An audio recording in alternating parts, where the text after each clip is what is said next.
let's talk about the underdogs of the week.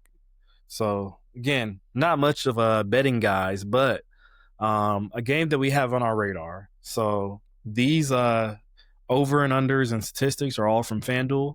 The first one I have on my list is Syracuse and Tennessee and Atlanta. Um, Tennessee has the 13 and a half point spread favorite towards them. This is very interesting to me. Tennessee's bringing in a new quarterback and Joey Aguilar. He's a guy that, had a really, really explosive time at App State, and he went to UCLA, but I don't think he ever officially played there. No, Is that him and Nico just swap places. swap places? So that's ironic and pretty insane. I'm interested. I'm interested to see what he's going to do.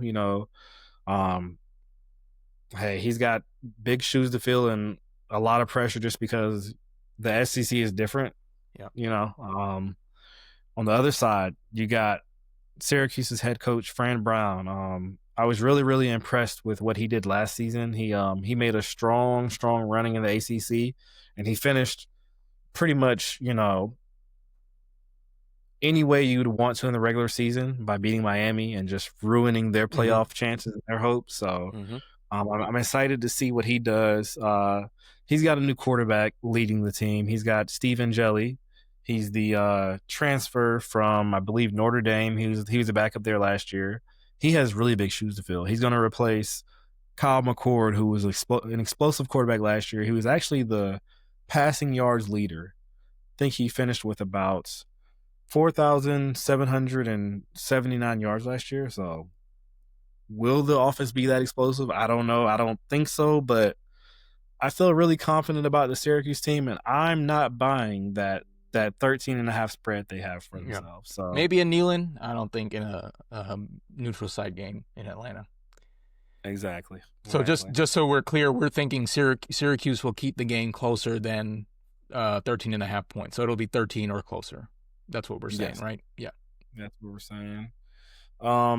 Next on the list, we have another game that's not giving us a warm fuzzy. You got Auburn going to play Baylor in Waco, Texas, I believe, on Friday night. In my opinion, both coaches, they're at a point to where they're walking on the tightrope this year.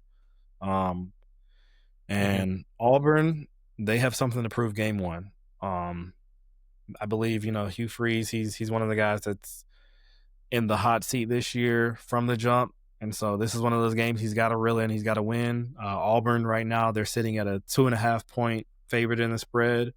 I don't know how well they're going to do just because of, quarterback struggles. So you have Jackson Arnold set to start, but Hugh Freeze, I mean, he's okay with, bringing in Ashton Daniels and Deuce Knight and seeing them getting potential playing time.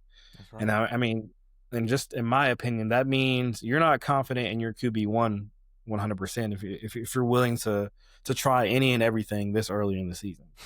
Yeah. Let's talk about, some of the strength that Baylor brings to the game. They had a serious upgrade this offseason. They took a dip into the transfer portal, and especially a linebacker and within their defensive front. So I think they're going to be key in pressuring that QB1 or 2 or 3 this game, and they're really going to disgruntle the Auburn offense. And then on the other side of the ball, Baylor has a really, really explosive offense. Last year, they averaged 34.4 points a game, ranking 19th in the nation. They got quarterback Sawyer Robertson and Bryson Washington. They're a great dynamic duo. For this game, I just don't see Auburn winning. So not even, the spread not being covered, I don't see them outright winning the game.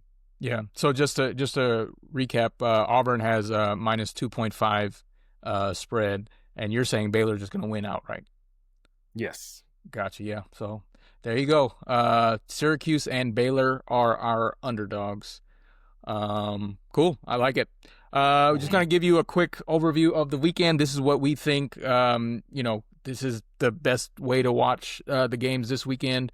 Thursday, we got Boise State at South Florida. The only reason we bring them up is, it's a Thursday game, so you got nothing else to do. And also, some G5 team has to win and get into the playoff in this format. So, it might as well be Boise State. Friday, we've got that Auburn game that we mentioned. Georgia Tech also plays at Colorado at 8 p.m. Those will be cool to watch. You also don't have too many options. But now we're at Saturday.